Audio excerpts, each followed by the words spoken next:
All right, I'm still in the fight so far. I'm just watching some of this sweet HBO Bradley Pacquiao preview stuff. You know what? I gotta get my boxing in. Just love it. Just love it. Now tonight, here I am, just watching, preparing for the HBO fight, doing some reading. Next thing I know, I hear Anderson Silva says he wants a super fight with Georges St-Pierre if Georges St-Pierre comes back. No, I've heard him say he wants a super fight with Conor McGregor. And then no, Georges St-Pierre. I mean, what's going on here? Is Anderson Silva desperate for big fights, or he's not satisfied with the fights he's getting? He's getting some good fights. He got Bisping. He's got Uriah Hall. He's getting some good fights. I mean, it just seemed like he's just mouthing off, saying, trying to get some attention to himself. I don't know. I think I liked it better before when he never spoke English, and he just fought and beat everybody in front of him, and forced them to recognize his skills and his ability. But no, this new technique of calling everybody out, looking for a super fight here and there. No, I know that super fight been coming a long time. I take that back. I know it's been coming a long time, because years ago, since like 2012, he said he wanted Saint Pierre in a super fight. But I'm like, you know, you he'd be going down a weight class to fight Saint Pierre. So I'm like, well, does that even make sense for him at this stage in the game? I mean, if I was him, I would get this super fight stuff out of my mind and focus on beating the guys in front of me, work and getting that title shot, getting the belt around my waist, and focus on building up my business, the Muay Thai University in California that he's built, which incidentally, I'm gonna make a trip to that Muay Thai University one day, go in there and work on some pad work, and say what's up and hang out with him at least for a couple minutes when I get the chance this summer, hopefully. Now, I'm like, that doesn't make any sense. Why is Anderson going after these super fights? Why is the UFC doing all this weird stuff? No, these super fights, these catchweight fights. It's like they're in panic mode, trying to come up with the next hot gimmicky thing. I mean, fans don't want to say that. Fans don't want to say skill for skill. But I will say that OSP John Jones matchup, that was just, that's flawless. I like that. And Anthony Pettis is on the card, and his fight's gonna be sweet. So yeah, I like that. I like that. That's a good card. So I'll give them that. But this Anderson Silva just randomly wanting all these super fights. Conor McGregor, they know he wants GSP. I know. I mean, oh, hold on one second here. Little BJ Penn wants to come back and fight GSP for the fight he never got. And I mean, oh, there's just too much craziness here. And all these random interim belts, you know. Fellow YouTube user, check his channel because he's good too. I like his stuff. His videos are really good because he has the computer and the software to edit his stuff. But I'm just a guy in a fight chair, so I haven't gotten to that level where I'm gonna buy my studio equipment and my computers and stuff to edit my videos real good. I'll get there at some point when I get the Facebook channel and the Twitter and the stuff, and I get myself fully organized. But for right now, I'm just a guy in the fight chair, building this thing one subscriber at a time. But check his channel out; it's good too. He is Slam X 1976. That's his name. Good channel, good stuff. I mean, he really broke it down with these random interim title things. I probably put a link to his video below the description in this one, but he really broke it down. And I'm saying, as long as we keep having these injuries, you're gonna have all these random interim titles. Titles. That's my response to him. All these injuries, you're gonna have random interim titles. And the really crazy thing It's that it's almost as if the UFC is desperate to pull a rabbit out of a hat. And that's where the problem is coming. If you do all these super fights, there's guys in the division waiting for their shot. What about them? Same thing with the bantamweight division. Now here you have Demetrius Johnson, one of the most dominant. He's the one of the most dominant champions, but he doesn't get no props. The UFC don't get behind him and advertise him and push him and promote him. But now they're gonna let somebody in the house, in the next tough house, whoever win that, they're gonna come out and get a title shot. I'm like, what? And there's other guys in that division of the small guys is pretty deep. There's other guys they wait for their title shot a long time. Then you tell me they're not gonna get a shot. They're gonna have to. So it's like, is it American Idol or is this a profession that people do for a living? And keep in mind, since the guys don't have unlimited sponsors, they don't get paid unless they fight. They don't get the Reebok money until they fight.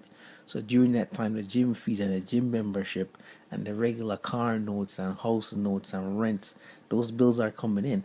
And you're going to hold them up over waiting for somebody from the tough house to get a title shot?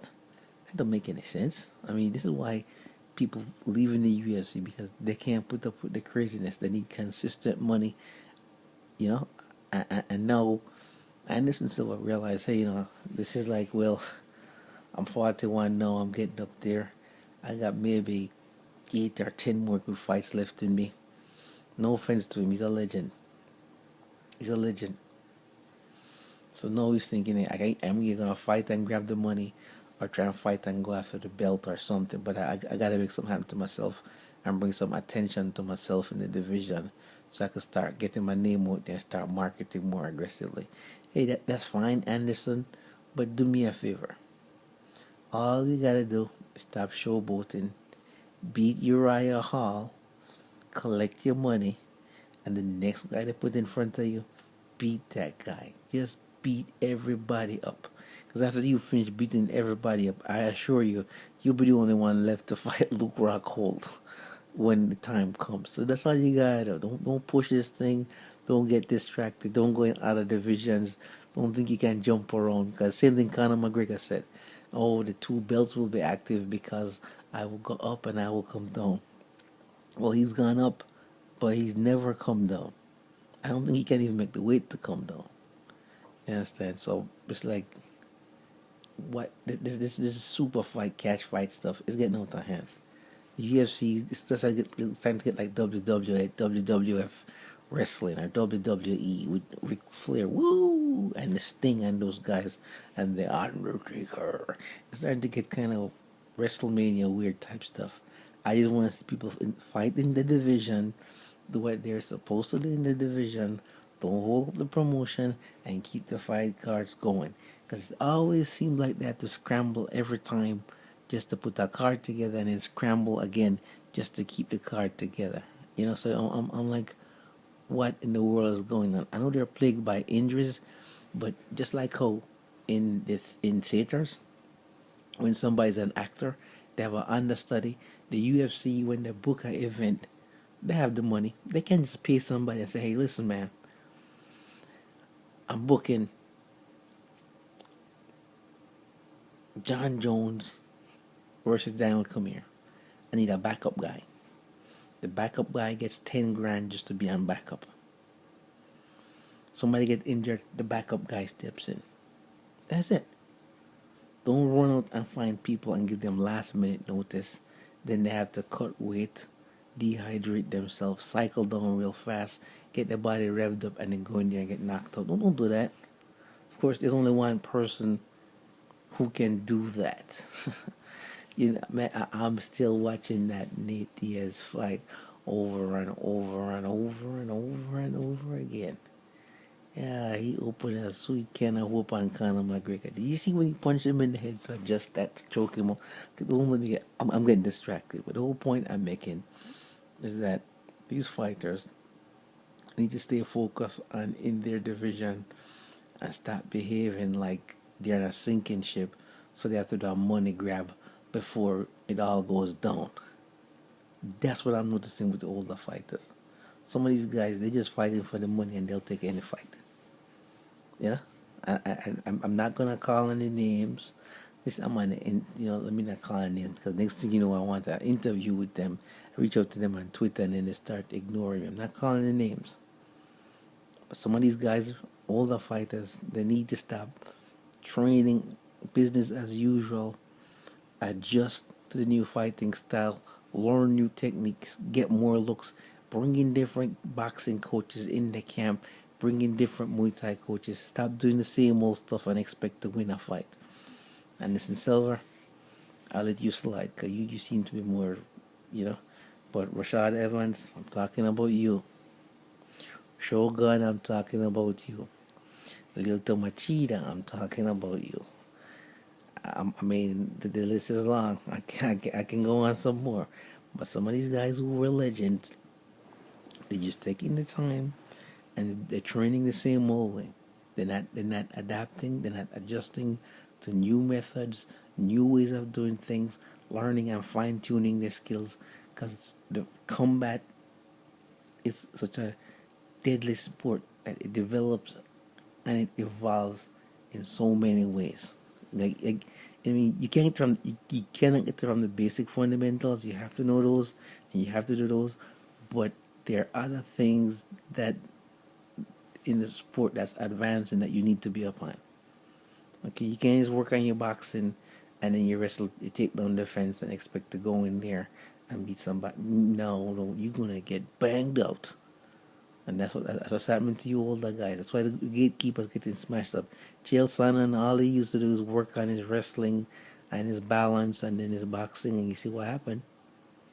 He's getting banged up. Rashad Evans, I don't expect too much from that though. Sugar Shad, his days of being a legend are just like, you know, Vitor Belfort.